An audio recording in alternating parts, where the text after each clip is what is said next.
व्यासपीठावरती उपस्थित असलेले शिवसेना पक्षप्रमुख श्री उद्धव ठाकरे,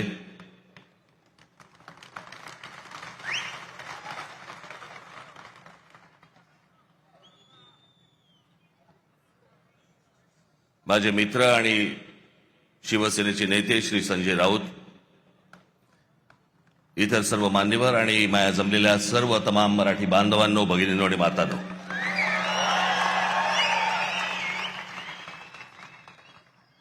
दरवेळेला इथे सभा घेतली की तो आमचा टेबल फॅन होतो. कुठे पाहायचं कळत नाही, इथे पाहायचंय का इथे पाहायचंय का इथे पाहायचंय. पण हे सरळ असल्यामुळे मी इथेच बघतो. चालेल ना?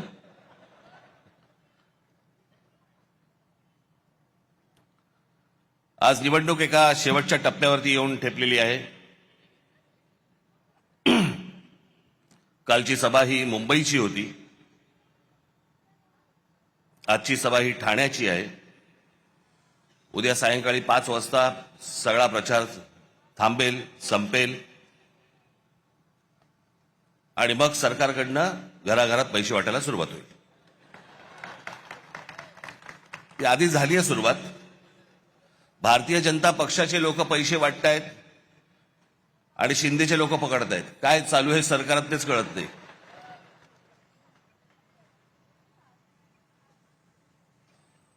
त्या दिवशी मी कल्याण डोंबिवलीला गेलो, अनेक मतदारसंघामध्ये फिरलो. प्रचंड हवा आहे तिकडे, सगळ्या गोष्टी एवढ्या करून पण मी खरं तर आज त्या कल्याण डोंबिवलीमधल्या काही लोकांना मी इथे बोलवणार होतो, पण आता प्रचाराचा शेवटचे काही 2 दिवस आहेत, उरलेले आहेत, म्हणून ते इथे येऊ नाही शकले. पण मला त्यांना तुमच्यासमोर तर मला त्यांना आणायचंच होतं, मुद्दामून आणायचं होतं. अनेक लोक आहेत.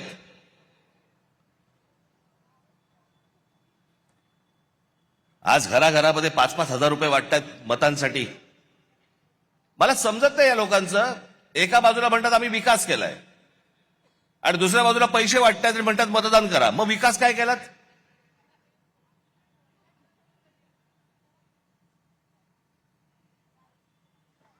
मला घेणाऱ्यांची चिंता आहे, देणाऱ्यांची नाही.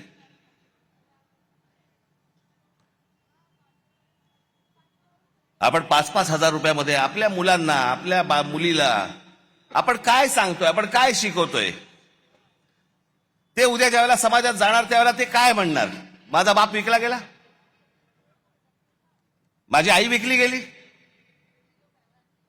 माझ्या वडिलांनी आणि माझ्या आईने पैशासाठी मत विकलं.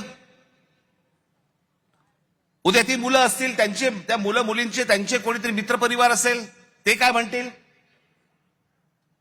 की अरे ह्यांच्या आई वडिलांनी मत विकलं, हे विकले गेले. विकले जातात. त्या कल्याण डोंबिवलीमध्ये बाजार, गुलामांचा बाजार असायचा ना पूर्वी, गुलामांचा बाजार मांडलेला असायचा, तसा गुलामांचा बाजार मांडला होता. महाराष्ट्रामध्ये 66 ठिकाणी पैसे देऊन, पैसे वाटून फॉर्म माघारी घ्यायला लावले.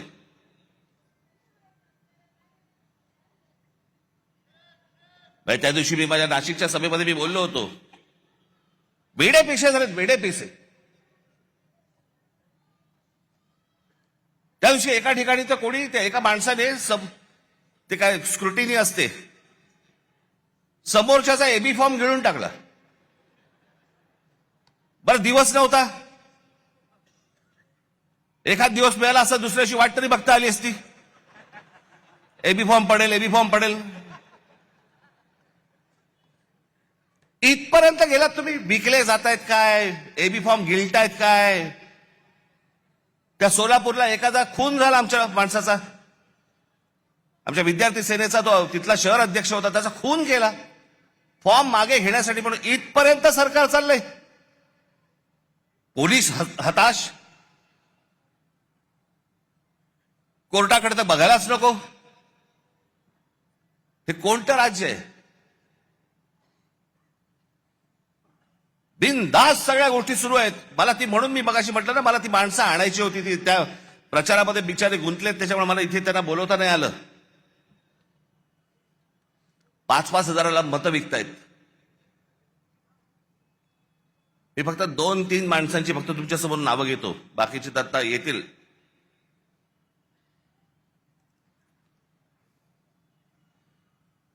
शैलेश धात्रक,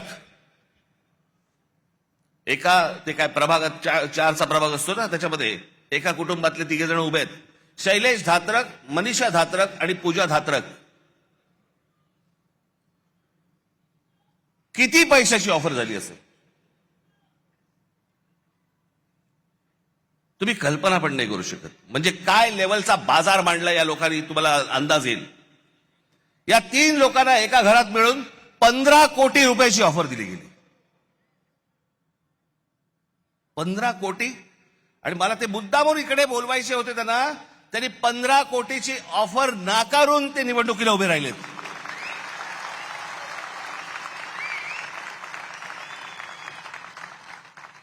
15 कोटी 15 कोटी रुपयाची ऑफर नाकारणारे कुठे आणि 5-5 हजार रुपयामध्ये मतं विकणारे कुठे.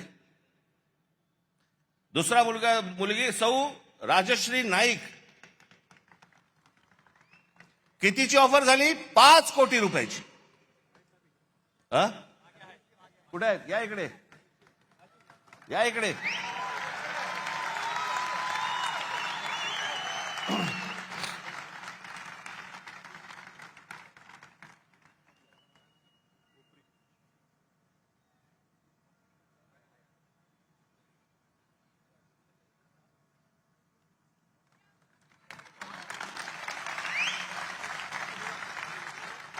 पाच कोटीची ऑफर झालेली गोष्ट नाकारणारी आहे. हे महाराष्ट्राचं स्वाभिमानी रक्त.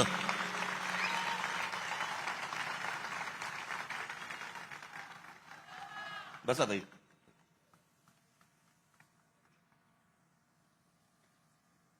सुशील आवटे,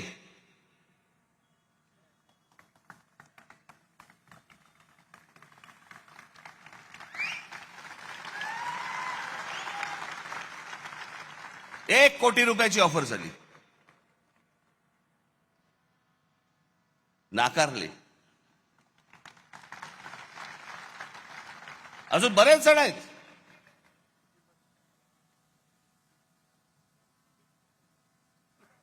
कुठून येतोय हा पैसा? काय चाललंय हे? किती पैसे वाटायचे? अहो तुम्ही हे फक्त 2-3 जण बघताय, महाराष्ट्रभर पैसे वाटले. महाराष्ट्रभर आले कुठून? टाकसाळे.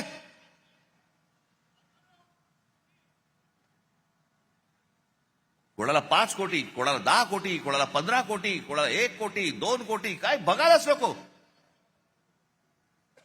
ही कोणती महाराष्ट्रातील निवडणूक आहे? अहो इतकी वर्ष ह्या निवडणुका आम्ही बघतोय, अशी निवडणूक नाही पाहिली.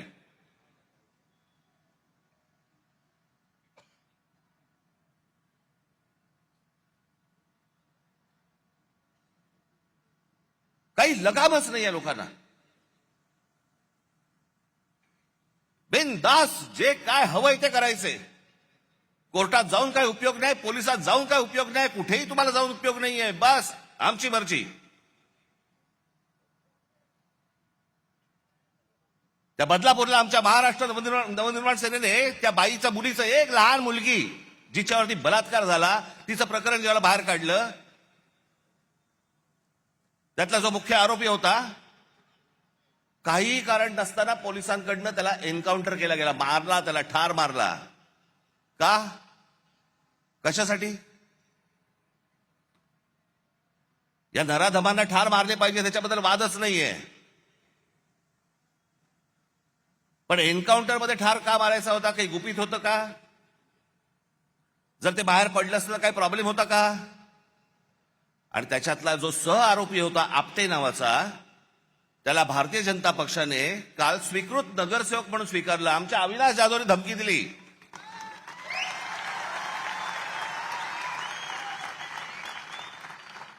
की बदलापूरमध्ये आम्ही मोर्चा काढतो म्हटल्यानंतर त्या स्वतःहून माणसाने त्याचा राजीनामा दिला की नको मला स्वीकृत. हिम्मत कशी होते यांची द्यायची? एका लहान मुलीच्या बलात्काराच्या प्रकरणामध्ये सह आरोपी असलेल्या माणसाला स्वीकृत नगरसेवक पद देण्याची यांची हिम्मत कशी होते? याचं कारण तुम्हाला गृहीत धरलेलं आहे. कोण तुम्ही? कोण आहात तुम्ही? आलात की 5,000 रुपये तोंडावर फेकू आणि तुम्हाला विकत घेऊ. ही आली कुठून हिंमत?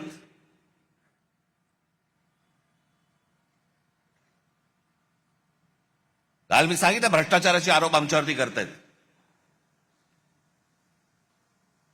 छगन भुजबळांना जेलमध्ये टाकणारे हेच देवेंद्र फडणवीस.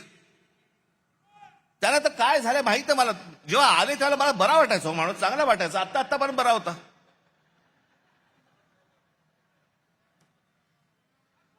काल मी जो बोललो ना, ती रसमलाई आली होती, तो सांगतोय की मुंबईचा आणि महाराष्ट्राचा काही संबंध नाहीये. हे स्वतः सांगतोय आणि फडणवीस म्हणतात नाही, तो असं काही बोललाच नाही. त्याचा तो अर्थच होत नाही म्हणे. मला असं वाटायचं की फडणवीसांना इंग्रजी कळतं. पण कसं आहे, खोटं बोलत राहायचं. त्याला वाटतं ह्याच्यातनं लोकांना वाटेल की बाबा नाही, खोट्याचं खरं करता येतं. नाही होणार. आता मला आत्ताच सकाळी कोणीतरी त्याची एक क्लिप पाठवली. लावर येतोय.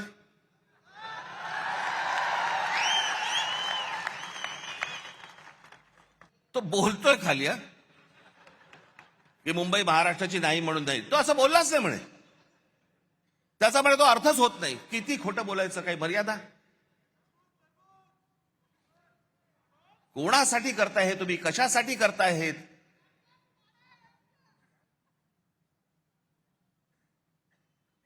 पण मी काल म्हटलं ना, हे फक्त हातावर बसलेले ससाणे होतो.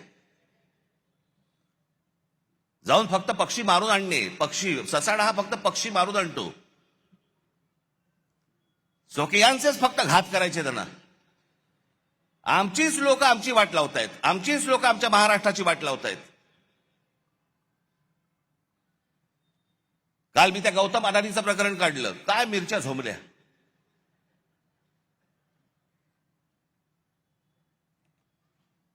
आणि काय पुढे सुरू केलं तर राज ठाकरेंचा माझा आणि गौतम अदानीचा एक फोटो. बरं, मग पुढे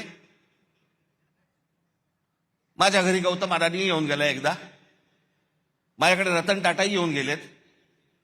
माझ्याकडे मुकेश अंबानी येऊन गेलेत. माझ्याकडे आनंद महिंद्राही येऊन गेलेत. अनेक उद्योगपती येऊन गेलेत. अनेक फिल्म मधले कलाकार येऊन गेलेत.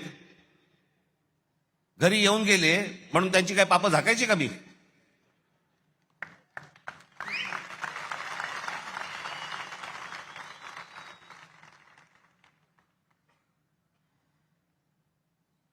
मी काल जे तुम्हाला दाखवलं हे इतकं भयानक आहे, इतकं भीषण आहे.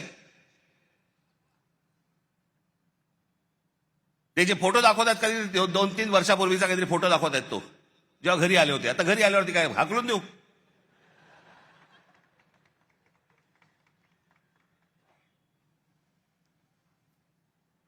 ज्या वेळेला या महाराष्ट्रावरती संकट येईल, ज्या वेळेला या मुंबई ठाणा आमच्या शहरांवरती संकट येईल, राज ठाकरे दोस्ती बिस्ती बघणार नाही कुठे. आणि अडाणीशी दोस्ती करण्याचा माझा विषयच नाही. मी इतका अडाणी नाहीये.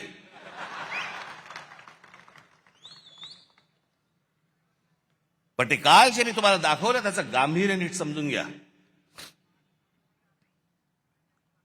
मी काल जे तुम्हाला सांगितलं की जवळपास 60% म्हणजे हा माणूस कधी सिमेंटमध्ये कधी नव्हता, तो आज माणूस 2 नंबरला सिमेंटमध्ये आलाय. आज देशातला 2 नंबरचा सिमेंटचा व्यापारी तो आहे. आज ही सगळी विमानतळं. आता नाही इथे गुजराती समाजातले लोक आले असतील. खरं तर आमचं तुमचं काही भांडण नाहीये, फक्त आमच्याशी भांडायला येऊ नका.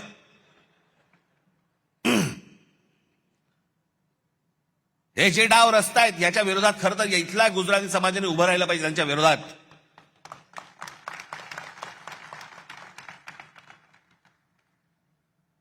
पण हे मुद्दामून ज्या गोष्टी करतायत, हे काय करतायत?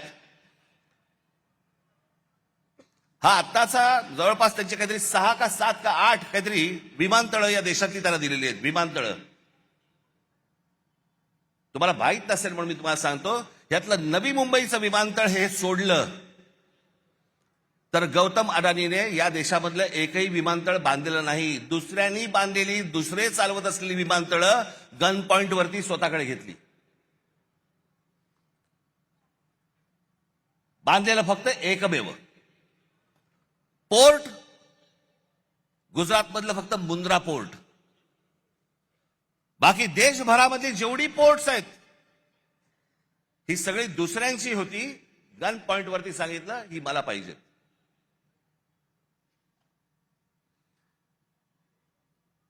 एक इथलं विमानतळ, एक पोर्ट सोडून या माणसाचं स्वतःचं काही नव्हतं.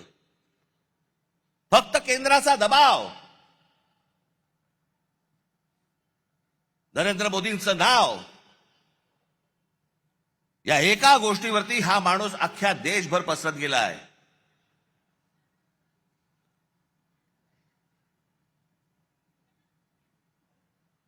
उद्या जर ही पोर्ट बंद झाली, तुमचा व्यापार ठप्प. उद्या देशामधली वीज निर्माण करणारा हा गौतम अदानी, उद्याने वीज बंद केली, तुम्ही अंधारात सगळे. तक्रार कोणाकडे करायची?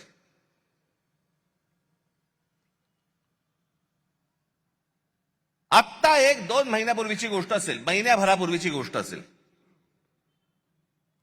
तुम्ही जर विसरला नसाल तर तुम्हाला आठवण करून देतो, पण विसरला नसाल कदाचित, हा देश पण विसरला नसेल. इंडिगोच्या विमानामध्ये स्ट्राईक झाला, आत्ता कळलं तुम्हाला? होता ना आत्ता? इंडिगोची विमान बंद होती.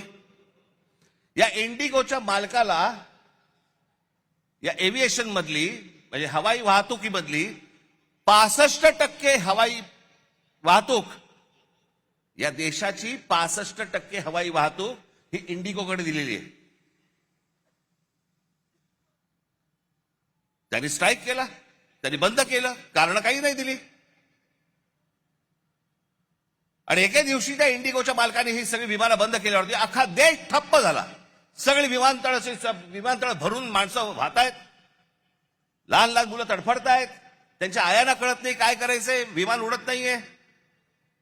खाण्यापिण्याचे बांधे खरं तर विमान कंपनीने द्यायला पाहिजे, तेही नाही, पाणी नाही, काही नाही, काही नाही. देश अख्खा ठप्प. एक विमान कंपनी तुमचा देश ठप्प करू शकते. आज अदानीच्या हातामध्ये सिमेंट आहे, आज अदानीच्या हातामध्ये वीज आहे, अदानीच्या हातामध्ये विमानतळ आहेत, अदानीच्या हातामध्ये पोर्ट्स आहेत.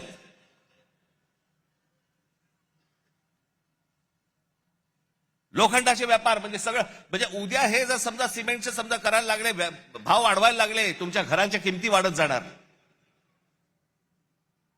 या देशामध्ये तुमचं भवितव्य, तुमचं भविष्य हे कोण ठरवणार? गौतम अडानी ठरवणार.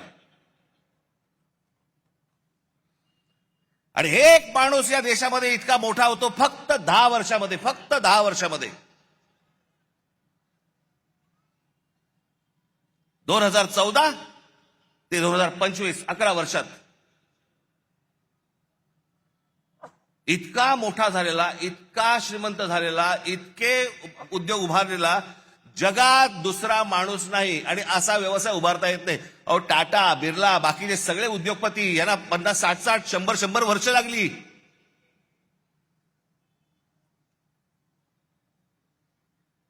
मी काल महाराष्ट्राचा नकाशा दाखवला, त्याच्यामध्ये सगळं दाखवलं की महाराष्ट्रामध्ये कशा प्रकारच्या गोष्टी होत आहेत.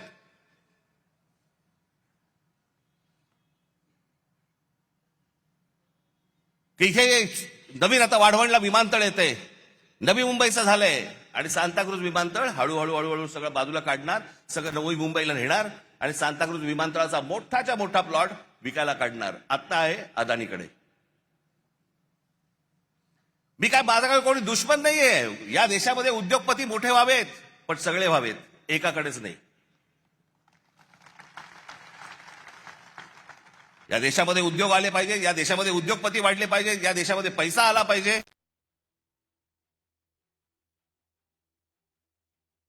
उद्योग आल्यानंतर रोजगार निर्माण होतो. या देशामधले अनेक तरुण आहेत, तरुणी आहेत, यांना नोकऱ्या मिळतात, त्यांची घरं उभी राहतात. मी उद्योगपतीच्या विरोधातला माणूस नाहीये, पण एकाच उद्योगपतीवरती इतकी मेहरबानी का, हे विचारणारा माणूस आहे. बाकीचे उद्योगपती मेले काय या देशातले? आणि मग या माणसाला पुढे करायचा, सतत पुढे करायचा आणि वेगळे डाव आखायचे. बाकीचे तर व्यवसाय चालूच आहेत, पण महाराष्ट्रात काय चालू आहे जे मी काल तुम्हाला सांगितलं. भूगोल बघा एकदा. हे वाढवण जिकडे आहे तिकडे पुढे जा तुम्ही जरा, लगेच गुजरात लागतं. ही आपली शहरं, ही आपली मराठी शहरं, याच्यावरचा मराठी ठसा यांना पुसवायचा आहे. एक साधी गोष्ट तुम्हाला दाखवतो. या भाषावर प्रांतरचना ज्यावेळेला झाली मराठी लोकांसाठी महाराष्ट्र, गुजराती लोकांसाठी गुजरात, तामिळ लोकांसाठी काय तामिळनाडू, प्रत्येक भाषेचं एक राज्य निर्माण झालं. आणि मुंबई तर महाराष्ट्रामध्ये संयुक्त महाराष्ट्रात लढा होऊन 107 हुतात्म्यांना त्याच्यानंतर मुंबई महाराष्ट्राला मिळाली, जी महाराष्ट्राची होती, पण लोक छीनत होते तिला.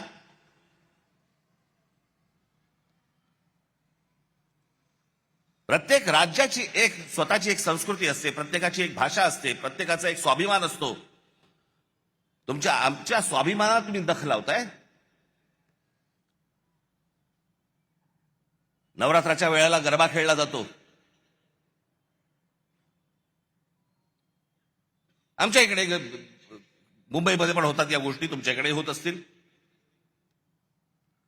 अनेक आपले लोक, काय प्रत्येक जण गुजराती नसतो, आपले लोक अनेक जण जातात, गरबा खेळतात. अनेक महिला असतात, त्यांना गरबा आवडतो, खेळतात. चांगली गोष्ट आहे, वाईट काहीच नाहीये. पण तो आनंदाचा एक सणाचा विषय आहे. पण मुंबईत, महाराष्ट्र राज्याची राजधानी मुंबई विमानतळावरती जेव्हा गौतम अडाणीने विमानतळ ताब्यात घेतलं, ते ताब्यात घेतल्यानंतर तुम्हाला काय सांगायचं होतं आम्हाला, ज्याच्यातनं ही कृती केली बघा.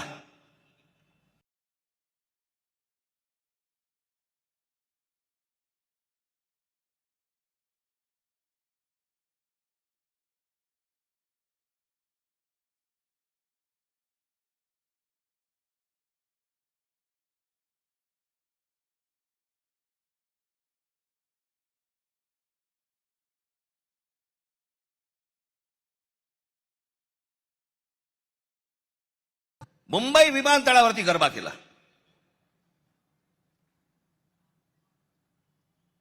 तुमची ओळख पुसून टाकायची, मुंबई तुमची नाहीये.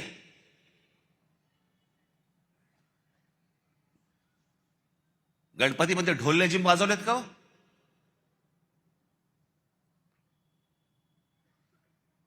आणि जर वाजवायचे असतील तर फक्त ढोल लेझिमच वाजले पाहिजे मुंबई विमानतळावरती, बाकी काही नाही.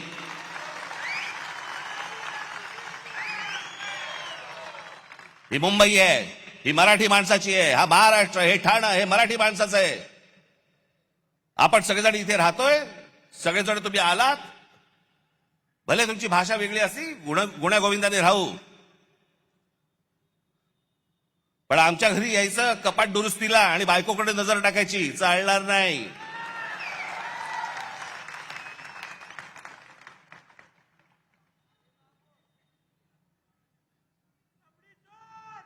काय बेभानपणा सुरू आता इथे तुमच्या घोडबंदरला. या घोडबंदरला इथे नॅशनल पार्कमध्ये, ही लोकसत्तामध्ये आलेली बातमी आहे. लोकसत्तामध्ये 1000 एकर जमीन जंगलाची, जंगल आहे, डेन्स फॉरेस्ट, घनदाट जंगल, त्याची 1000 एकर जमीन ही एका उद्योजकाला विकतायत. जंगल काढून टाकतायत, झाडं तोडून टाकतायत. आता बरं वाटलं मला की गणेश नाईकांनी सांगितलं मी हे होऊ देणार नाही. आनंदाची गोष्ट आहे ती. पण मला कळलंय हे कोणाला करायचंय, एकनाथ शिंदेना करायचंय, त्यांच्या कुठे ओळखीचे आहेत.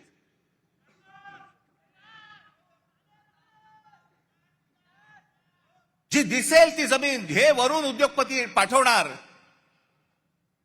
वरून हे सांगणार की या उद्योगपतीला ही जमीन देऊन टाका. आमचं ताडोबाचं जंगल आज इतके, तिकडे सगळं इतकं मोठं जंगल, तिकडे आमचे चांगले वाघ बेग सगळे वन्य प्राणी फिरतायत. त्या ताडोबाची जमीन खाणींना देऊन टाकली. कोणतरी एक वरून उद्योगपती आला, इथे खाली त्यांना सांगितलं सह्या करून द्या, विषय संपला. एन्व्हायरमेंट वगैरे गेलं तेल लावत. ताडोबाची जमीन तिकडची एक खाणीला देऊन टाकली, इकडची जंगलाची जमीन देऊन टाकली, इकडे बंदर देऊन टाकलं, इथे तुमचं विमानतळ देऊन टाकलं, इथे तुमची आता ते काय डम्पिंग ग्राउंड देऊन टाकलं. ती जिथे गौतम अडाणी बघेल ही जमीन मला पाहिजे घेऊन जा. एकाच माणसाला एवढी मेहरबानी का चालू आहे? असं काय तो माणूस देतोय? याचं कारण ह्यांचा जो आज ते विळखा आखतायत ना, जो मुंबई, ठाणा, कल्याण, डोंबिवली ही सगळी शहरं ही सगळी गुजरातला मिळवायची. खास करून मुंबईवरती लक्ष आहे, पण ठाणा, कल्याण, डोंबिवली, पालघर, बिलघर ह्या सगळ्या गोष्टी ह्यांच्या हातात आल्याशिवाय यांना मुंबईला हात घालता येणार नाही, कारण भौगोलिक दृष्ट्या जमत नाहीये. म्हणून हे सगळे प्लान सुरू आहेत. त्याच्यासाठी ह्या सगळ्या गोष्टी सुरू आहेत. आपण या गोष्टींचा नीट विचार केला पाहिजे. ही निवडणूक कशासाठीची निवडणूक आहे ती? ठाणे शहरामध्ये अनेक प्रश्न आहेत. जसे जसे लोक बदा येत आहेत, बाहेरून येत आहेत, या आमच्या शहरांची लोकसंख्या वाढते, तसे प्रश्नही गहन होत आहेत. काल परवाकडे मी इथे ठाण्यामध्ये फिरताना मला इतकं वाईट वाटलं. 2 रस्त्यांच्या मध्ये एक कठडा होता. त्या कठड्यांवरती माझ्या काही माता भगिनी संध्याकाळच्या फक्त गप्पा मारायला बसल्या होत्या. रस्त्यांच्या मध्ये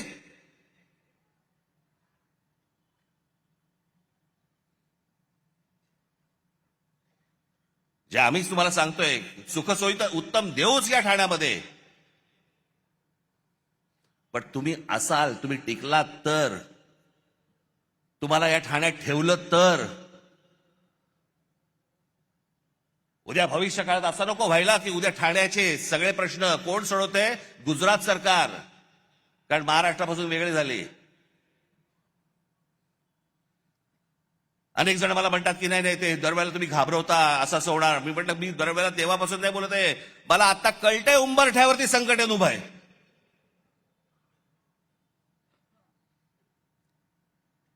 कोणत्याही क्षणी तुमच्या दरवाज्यावरती टकटक होईल. आज जर गाफील राहिलात कायमचे फसाल. कारण केंद्र हातामध्ये, राज्य हातामध्ये, उद्या या महानगरपालिका पण हातामध्ये गेल्या त्यांच्या, तर काय विचारायलाच नको. कोणाकडे जाणार तुम्ही? कोणाकडे तक्रार करणार? आणि मग एकदा हातातनं गेलं की परत येत नाही, ते परत येणार नाही. म्हणून आज ही ती वेळ आहे. आपलं ठाणं, कल्याण, डोंबिवली, मीरा भाईंदर, सगळ्या ठाणं तर उत्तम करूच करू. उद्धव स्वतः आपल्याला सांगतीलच, त्यांच्या भाषणामधून अनेक गोष्टी सांगतील. ठाणं तर उत्तम करूच करू, पण पहिला स्वाभिमान, पहिला मराठी ठसा, हे ठाणं आपलं आहे. हे ठाणं टिकवणं, यांनी जो आराखडा आखलेला आहे तो सगळा उद्ध्वस्त करणं हे तुमच्या हातामध्ये आहे. नाही तर उद्या आमच्या पोलीस खात्यामध्ये देखील या बाहेरच्या राज्यांमधली लोक भरली जाणार. आमच्या महानगरपालिकांमध्ये देखील बाहेरच्या राज्यातली लोक भरली जाणार. हे काही कमी करणार नाहीत या गोष्टीला. कोण तुम्ही कोण आहात? तुम्हाला गृहीत धरलेलं आहे, तुमची किंमतच नाही या लोकांना मुळात.